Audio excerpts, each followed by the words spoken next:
This one was different. The first hint was Milo's tight-voiced 8 a.m. message, stripped of details. "Something I need you to see, Alex. Here's the address." An hour later, I was showing ID to the uniform guarding the tape. He winced. "Up there, Doctor." Pointing to the second story of a sky-blue duplex trimmed in chocolate brown, he dropped a hand to his Sam Browne belt, as if ready for self-defense. Nice older building, the classic Cal Spanish architecture, but the color was wrong. So was the silence of the street, sawhorsed at both ends. 3 squad cars and a liver-colored LTD were parked haphazardly across the asphalt. No crime lab vans or coroner's vehicles had arrived. Yet.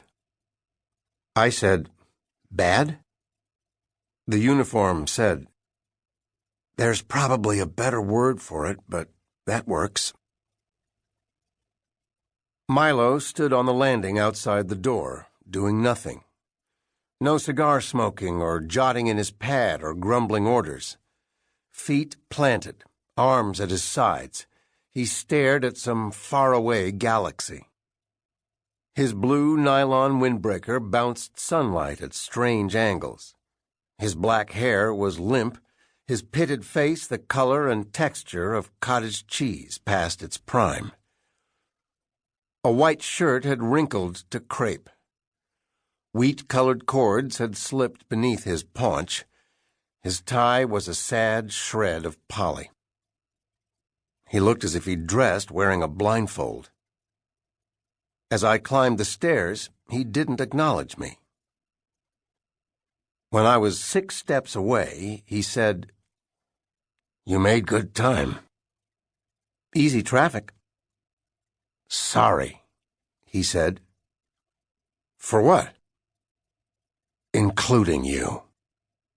He handed me gloves and paper booties. I held the door for him. He stayed outside. The woman was at the rear of the apartment's front room, flat on her back. The kitchen behind her was empty, counters bare, an old avocado-colored fridge free of photos or magnets or mementos. 2 doors to the left were shut and yellow-taped. I took that as a keep out. Drapes were drawn over every window. Fluorescent lighting in the kitchen supplied a nasty pseudo-dawn. The woman's head was twisted sharply to the right. A swollen tongue hung between slack, bloated lips. Limp neck. A grotesque position some coroner might label incompatible with life. Big woman, broad at the shoulders and the hips, late 50s to early 60s, with an aggressive chin and short, coarse gray hair. Brown sweatpants covered her below the waist. Her feet were bare. Unpolished toenails were clipped short. Grubby soles said bare feet at home was the default. Above the waistband of the sweats was what remained of a bare torso.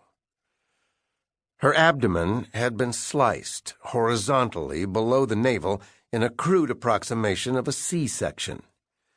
A vertical slit across the lateral incision at the center, creating a star-shaped wound. The damage brought to mind one of those hard rubber change purses that relies on surface tension to protect the goodies. Squeeze to create a stellate opening, then reach in and scoop. The yield from this receptacle was a necklace of intestines placed below the woman's neckline and arranged like a fashionista's puffy scarf. One end terminated at her right clavicle. Bilious streaks ran down her right breast and onto her rib cage. The rest of her viscera had been pulled down into a heap and left near her left hip. The pile rested atop a once white towel folded double. Below that was a larger maroon towel spread neatly. 4 other expanses of terry cloth formed a makeshift tarp that shielded beige wall-to-wall carpeting from biochemical insult. The towels had been arranged precisely, edges overlapping evenly for about an inch.